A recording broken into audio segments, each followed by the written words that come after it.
This was poised to be the best 76er season in over 20 years. So it all went downhill from there. I would say if I had to describe this 76er season in one word, the word is disaster.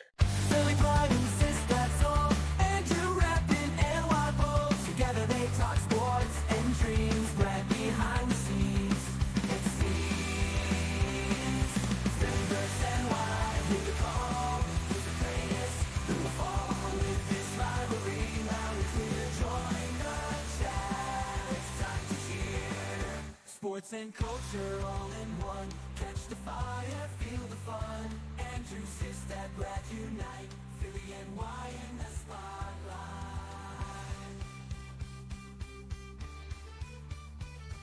All right.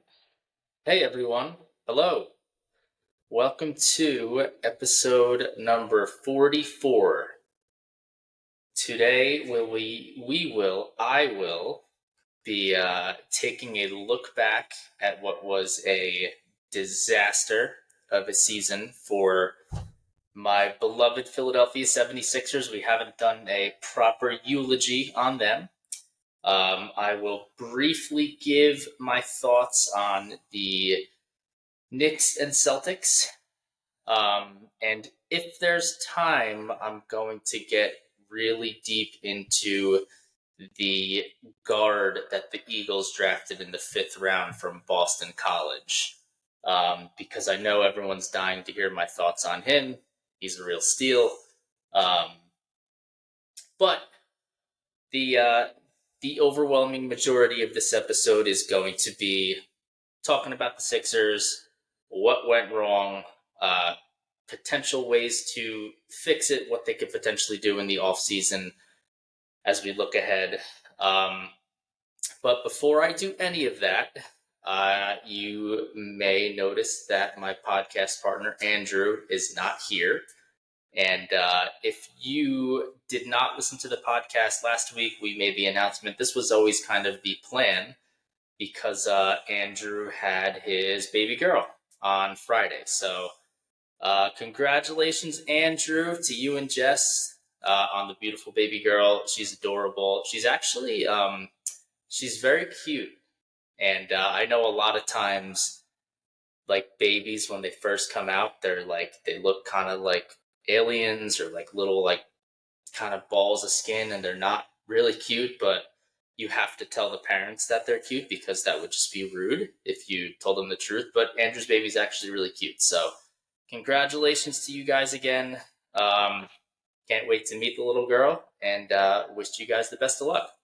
So before I get into the 76ers, just wanted to touch on what is my nightmare for the Eastern Conference playoffs here. I guess it's not worst case scenario because, I always envisioned these two teams meeting in the conference finals before the season started. But here they are in the semifinals, round 2. And it is the Knicks, who I have developed a real hatred for over the past year, ever since, they obviously knocked the Sixers out last season and made all the great moves in the offseason, and here we are. And then listeners of the pod will know that I very much hate the Celtics. So this is just matchup makes me want to throw up. Good for the Knicks. Pretty, very entertaining series with Detroit. Just could not believe the shot making that went on, specifically from Brunson in the end of those games. I actually think the Knicks have like a fighter's chance here as I sit here today. Game 1 just started not too long ago. So, listen, do I think the Knicks will win? No. Do I think they have like a puncher's chance? Yeah, I kind of do. I think the odds of this series are something ridiculous. The Knicks are like plus 900. I think that is like absolutely absurd. I think right now they're catching the Celtics at kind of a good time. Celtics are nursing a little bit of injuries here. Knicks are very healthy. And just the biggest thing why I think they have a chance, all of these playoff games, save for, I don't know, like the Thunder series, right? When the Thunder kicked the shit out of the Grizzlies, and the Miami Heat getting their asses kicked by Cleveland. Like all of these playoff games have been very tight. And even if you watch some of them, teams are jumping out to very large leads.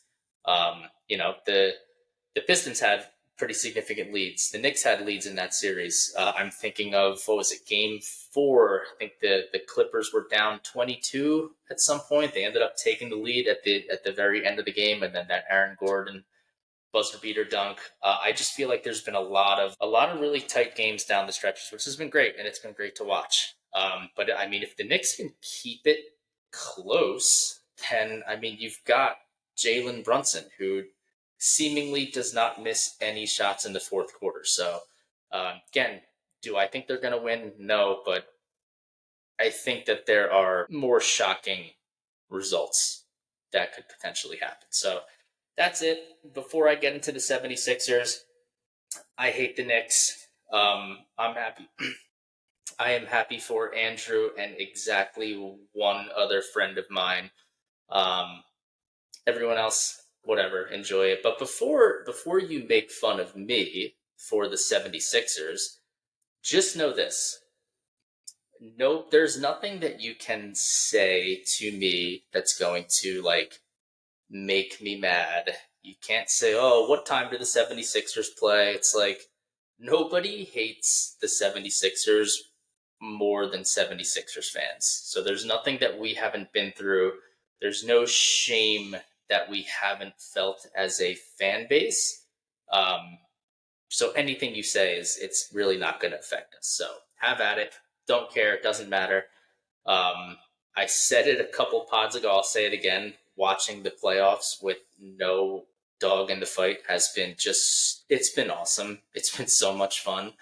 The playoffs themselves, especially out west, there's been some awesome series, a lot of back and forth, the talent, the skill that's on display. It's just been a ton of fun. And when you're not stressing about, my team is playing next, or, who is my team potentially playing in the next round, you just get to watch and enjoy, and it's all good. So anyway, the real deal, the real reason why I'm here to talk to you all today is to discuss the 76ers 2024-2025 campaign.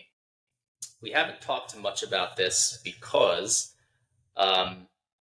the season started in October, and we were very heavy into football, into the Eagles. And oh, by the way, the Eagles ended up winning the Super Bowl. So really, since this podcast started, we haven't talked a ton of 76ers because they haven't been good. Let me just paint a picture for everybody. The 76ers are my first love when it comes to a sports team. I was an 11-year-old kid when Allen Iverson took them to the finals. They lost to the Lakers, but that was really the first team, the first athlete that I idolized as a kid. So I love the 76ers. This past season was by far the most excited for a basketball season that I've ever been in my entire life. So obviously, the hope was Embiid, with an off season of rest, rehabilitation, was going to be healthy enough. They make some really good moves in the off season. They signed Maxey to his extension. Their plan works perfectly. They bring in Paul George, who is seemingly going to be the perfect fit between an all-star big man and an all-star point guard. You slide a very good, albeit aging, wing right between the two of them. It should have been a really good season, right? But not only that, they make some good moves on the margins, right? They bring in Yabusele. They sign him after his really impressive run in the Olympics. They re-sign Kelly Oubre. They get Andre Drummond back, who's always, a decent backup center, or so we thought. They draft Jared McCain. So there was a lot of moves that were made. They signed Eric Gordon, who can still shoot, although he's obviously getting older. I'm missing one. The last. Caleb Martin they signed, who was always that one. We've had arguments about him on the podcast, Andrew and I, but they've always kind of been missing these role playery type guys who are going to hustle, who are going to play defense, who can knock down some shots occasionally. They haven't really had that in the Joel Embiid era. So all of that you put together for what was really exciting. Last year and over the course of the past couple of years, they were something. I think they were like 31-8 when Embiid played. So again, the hopes of him, with all the moves they made in the offseason, with him being healthy after the end of last year, like there was real reason for optimism. Albeit you're in the conference with the Knicks and the Celtics, and I don't think anyone expected this out of the Cavaliers, but this was poised to be the best 76er season in over 20 years. So it all went downhill from there.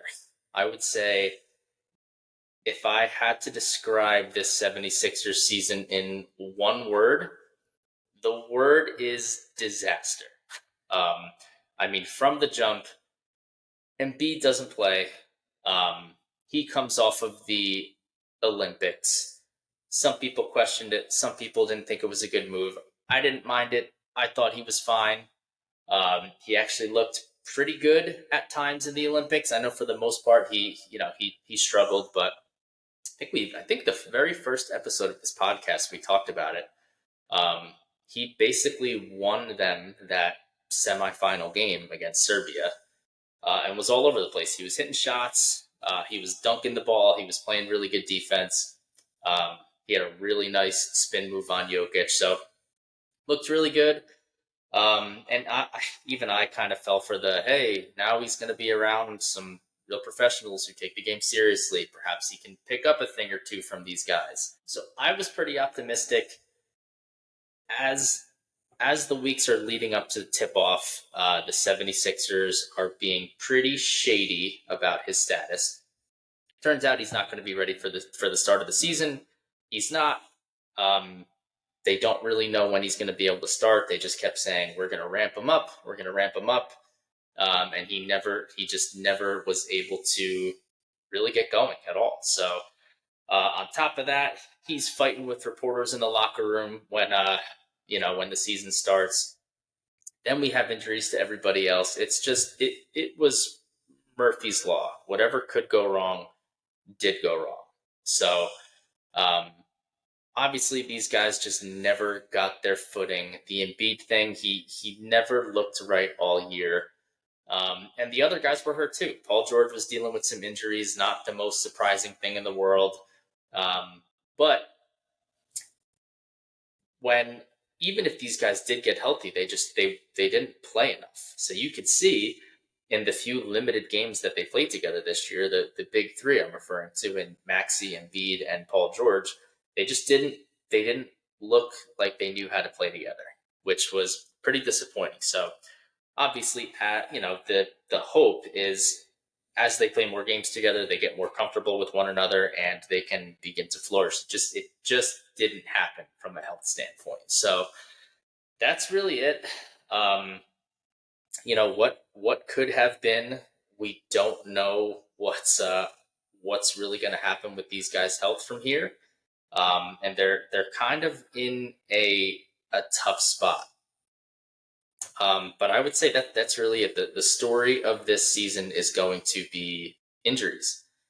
Unfortunately, now some people might say, "Hey, it's not the most surprising thing in the world that Joel Embiid and Paul George missed a significant amount of time due to injuries," and they're probably right. But the Sixers have kind of painted themselves. They've kind of backed themselves into this corner. So that's I don't really know. We'll talk about what they can do in this upcoming offseason, but that's really it. The story of the season was just injuries, chemistry, just a total disaster from Jump Street. That's really it. The season was a total failure. Well, the first half of the season was a total failure. The second half of the season was an absolute masterclass in tanking, which we will touch on in a little bit. So, a couple questions that that we need to consider as we move into the 2025-26 campaign? Obviously, the biggest one is going to be, will we ever see Joel Embiid return back to his, I'm sure he won't ever return to his MVP level, but can he get close enough? Um, and physically, can he get close enough to that point where we can rely on him to play his 55, 60 games to when he can dominate both ends of the floor? I don't expect him to be MVP level because he's on the wrong side of 30 and he's had all these injuries. They're really starting to pile up on the guy. He's 7'2", he's 280 pounds. So, history will suggest that, people who are that big don't get healthier as they get older. And I think that's a fair thing to consider. But that's really all that matters for the 76ers at this point is, can they get him back to an all-star caliber player and surround him with the right pieces? Because you can get all the best, role players and fitting pieces in the world, but if Joel is not right, then it's just not going to work. So that's not really breaking news. Team's best player doesn't play, and they're not going to be as good, obviously, but they have positioned their franchise around Joel Embiid. Joel Embiid is the sun, and everything else is orbiting around him. So that is going to be the big question going into the offseason. Another thing, I have questions. I haven't been super impressed. Now, he hasn't had the best hand that was dealt to him, but I just haven't been super impressed with watching Nick Nurse his first couple seasons as 76ers head coach. The players seem to like him, but just watching the games, he has this reputation for being extremely creative and, kind of like a mad scientist when it comes to just dialing up plays and finding the right formula, putting matchups together. And I just haven't really seen that from him. Again, he's been dealt a very difficult hand when he first got here. He had the whole James Harden fiasco. So was Harden going to be part of the team? Was he not? Are they going to trade him? No, they're not. They're going to get some role players back for him. And then this year, obviously, it was just all injuries in and out, basically the entire year. So not quite sure. I mean, he's won a championship, and whenever you win a championship, you automatically are thought of as a good head coach. I don't know. Is he a good head coach, or did Kawhi Leonard just go absolutely insane in the 2019 NBA playoffs? And by the way, Klay Thompson and Kevin Durant got hurt on the Warriors that series. So I would like to see a little bit more from him, but those are really my two big things. Those are the question marks for me going into next year. Again, obviously the Embiid thing is much more important than can Nick Nurse, put together a good game plan. But that's really it. I want to see those three guys play together, and we didn't really get to see it at all this year. So the players to discuss, I mean, again, Joel Embiid, is he going to get back to an all-star caliber player? We don't know. Paul George, very, very disappointing season from him. Again, not all his fault. He was dealing with injuries himself, but he just looked a little passive. His stats were horrible, and man, I thought that coming off of last year, he was at least going to be able to shoot well. He didn't even shoot well. I mean, this is a guy who I think he averaged like 41% on like 8 attempts from 3 last year, and he just wasn't shooting well. I thought physically he looked pretty good. The bursts, there was still some burst there. He wasn't, certainly dunking over guys like he was in years past, but I thought he was getting by guys. One thing that I noticed with him is that he just wasn't finishing around the rim as much as you would have liked to see. Now, again, I'm sure part of that is age. 10 years ago, he would be throwing these down and dunking on guys. And now he has to, he's obviously settling for layups instead of dunks. And just excuse me, just a lot of those weren't going in. Again, physically, I thought he looked fine, not great, but yeah, certainly, I don't know. Certainly, they're going to need more from him if he remains. If he's going to remain on the team, they're going to need a lot more from him. Maxey, kind of up and down year. Again, it's not even fair to really evaluate these guys because everybody was asked to do a role that they weren't really brought on board for.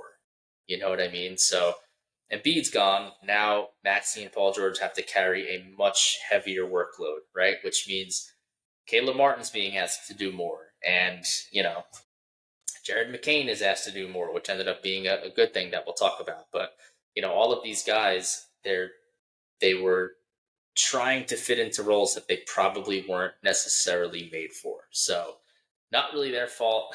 I sound like a broken record, but it all revolves around Embiid. Now, the disappointing thing from Paul George is that one of the reasons why you bring him on is because you kind of plan for Embiid to miss a significant amount of time. You don't expect him to miss 60 games, but he's going to miss 15, 20 games. So, was what the plan was that Paul George should have been able to turn it on and carry the team, along with Maxey, of course, while Embiid wasn't there, and they just were not able to do that. So we'll see. Again, hopefully we can have just a healthier team next year. Hopefully they bounce back from a health standpoint. Maxey, I thought, had a pretty up and down season. You could tell, again, just being tasked with so much more than he was planning to do. But I thought he took a step forward in a couple different areas. He still continues to take steps as a playmaker, as a primary ball handler, and I think he defended a lot better this year. It looked like, he's a little bit. I don't know what the word is, but just seemed a lot smarter on defense this year. A little bit stronger too. I would say wasn't getting pushed around as much as he did in years past. So those are the three guys that, again, everything is going to revolve around. Amidst all that negativity, there actually was some pretty bright spots for the 76ers this year. So the first, obviously, being Jared McCain. Now, I don't know if I'm as sold on him as everybody else, because it really wasn't a very large sample size. That he probably only played like less than 20 games this year, and he was awesome. He was very smart with the ball in his hands. He had a little bit of, I'm not comparing him to Steph Curry by any means, but just had a lot of just ran around like all day, was just running around screens, getting open, like just seemed like a very tough cover. And he was hitting shots. He would come around a screen, curl and hit. He was hitting a lot of threes. He was very much getting to his spots earlier in the year, just making the right play, playing at his pace. He's not like a super athletic guy, but would just get to his spot, could finish at the rim, could shoot a little bit, pass a little bit. So it was really exciting. And hopefully he can continue to build off of that. And then obviously he gets injured, right? Amidst the Embiid and Paul George. That was very early on in the year. So it wasn't like that was the end all be all, but they definitely could have used him throughout the course of the year. Yabusele, another really good, really bright spot from the year. This guy was awesome, just like the perfect role player. They bring him in on a minimum contract, and he just did everything that you would want an athletic, 3-4 type player to do. The guy hustled his ass off, would crash the glass, could shoot a little bit, very strong, very good post game, but just like would do all of the dirty work that the Stars weren't going to do. Dembona was pretty good too. I thought, especially towards the end of the year, just really, really, as he got more minutes, as the injuries piled up, looked pretty good. Looked athletic, spry. If he could just be a kind of a rim running big man who can catch lobs and play a little bit of defense, like I'll take that all day as a backup five for Embiid and just for the team moving forward. And last bright spot. Now, some of this is just kind of good stats on a bad team guy. Someone's got to get the stats, but Quentin Grimes, someone I've never doubted. I've never said a bad thing about him in my life. Quentin Grimes was really good. Had a couple of 40-point performances for the Sixers, and if he's in a good enough role where he's just hitting shots, defending a little bit, he could be a really good, useful player for the team moving forward. Now, hopefully, they are able to re-sign him. Um, because they traded Caleb Martin for him. So that would be great if they could do that. If not, it's kind of a pretty disappointing. But yeah, I thought those guys just really, again, among in a season that was just full of negativity and injury, there was some bright spots and some stuff that you could point to and maybe build on for next year. So how do we fix the 76ers moving forward? We just got to get them healthy. That's really the big thing. I don't really know. I don't know what their plan is going to be. I don't know if they're going to be fielding. I mean, the thing about Embiid, if it were me, you might consider just trading him and starting all the way over. I would certainly see why they would want to do that. The issue is that the Joel Embiid, that his contract is the worst contract in the NBA. So I don't know that you would really find. I mean, the old adage is it only takes one desperate team who thinks that they could fix the guy. I don't see it happening. I just don't. They need to get younger and more athletic. One of the stark things that have been noticing as I watch these playoffs is like, man, some of these teams. I mean, you look at a team like the Houston Rockets, and they are just they look like they're playing a different sport than the 76ers. Just the speed and pace and athleticism and strength and grit and defense, like, good God. I haven't seen the 76ers team do that since I was a kid. It seems just, obviously when you're playing with Embiid, your pace is going to be a little bit slower. Um, and a little bit more centered around a big man, which isn't really, what teams are doing in the NBA these days. But yeah, that's the one thing that they are going to have to do. And Daryl Morey pretty much alluded to that. Is they're going to have to get younger. They're going to have to get more athletic and quicker, so that they can sustain guys and remain healthy for an 82 game season. You can't. The regular season still matters. I don't know who would say that it doesn't. That person would be very silly. But it matters. And if you're not there at the end, then what does it even matter? So that's really it. They got to get younger, more athletic, because that these injuries are going to come. Not to mention more cheaper. This is what happens when you have in a world with this whole second apron nonsense. This is the trade-off. When you have a very large portion of your salary tied up into three guys, it makes it a lot more difficult to kind of fill in the rest of the pieces with any quality players. So yeah, I think that's really it as far as like free agency trade. I don't really know names specifically. I don't know if there's going to be. I'm sure there's going to be some role playery type guys that they could trade for or sign. But against any big splashes coming, I don't see it. You see people trying to talk themselves into trading for Giannis. Like there's no way that they're going to trade for Giannis. Like none.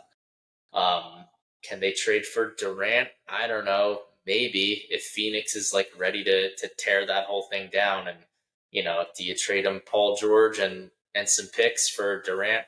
I don't know. Maybe, but again, I think the focus is to get younger and more athletic. Now, part of me thinks I probably should have waited till after May 12th to do this, but there is a little glimmer of hope for the 76ers because, again, why I said before the first half of the season was a disaster. The second half was a masterclass in tanking. Guys were having phantom injuries, and Nurse, I'll give Nurse some credit. He would definitely pull the hot hand down the stretch of games towards the end of the season because, I don't think he really wanted to win those games too much. But a masterclass in tanking. They're able to, to get in the lottery. Right now, they have their pick goes to I don't know exactly the terminology, but basically, if they get the 6th pick or better, they're able to keep it, and if not, it goes to Oklahoma City because Oklahoma City needs another lottery pick on their team. My second favorite team, the Thunder. But yeah, so the glimmer of hope is if they're able to keep their pick in the lottery a week from now, that is obviously huge. If they have a relatively decent shot of getting the number 1 pick, so obviously getting Cooper Flagg. Look, I'm not going to pretend to know too much about Cooper Flagg. I mean, nobody watches more college basketball than me, but obviously he's a generational prospect who could really turn your franchise around if you're lucky enough to get him.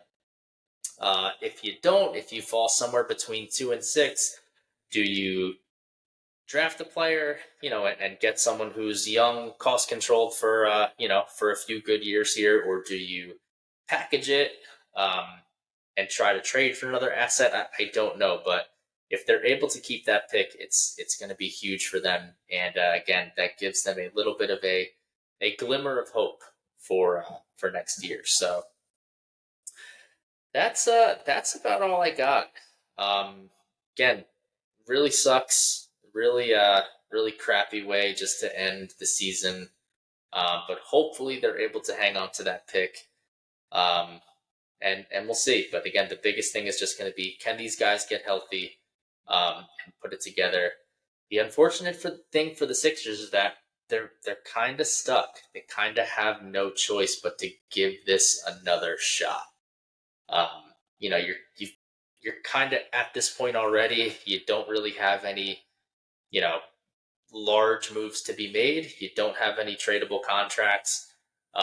So this is kind of it. I mean, as much as it sucks, the best plan is to kind of cross your fingers, hope everyone gets healthy, hope the Celtics are, they hope the Celtics have to break up their team with salary cap ramifications and give this thing another go. Unfortunately, I wouldn't bet on it, but it's probably their best shot as to making some noise, as Joel Embiid's career,